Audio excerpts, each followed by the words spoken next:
तो hello guys, welcome to my new blog. तो अभी हम इधर घूमने के लिए आए हैं। एक ठो मेरा दोस्त ये रहा, एक ठो उधर है, उसको कोई काम धंधा नहीं है, मतलब फालतू का बैठा रहता है। तो अभी कुछ देर में हम लोग जाएंगे भोज खाने के लिए। हम मिथिला से बिलोंग करते हैं। हम आप लोग को दिखाएंगे मिथिला के भोज में क्या क्या चलता है, और ये भी दिखाएंगे कब होने वाला है भोज। अभी थोड़ा देर में 2 दिन तक चलेगा भोज, लगातार 2 दिन तक चलेगा।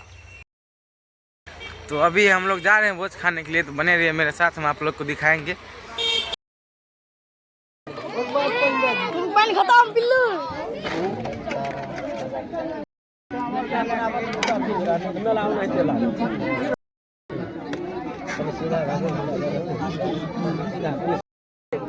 घंटा साइड भए जतियो ने कनी इमहर साइड दाबि दो, आगा निकल दो पहले ओएस भी रही छै नहीं हमरा तो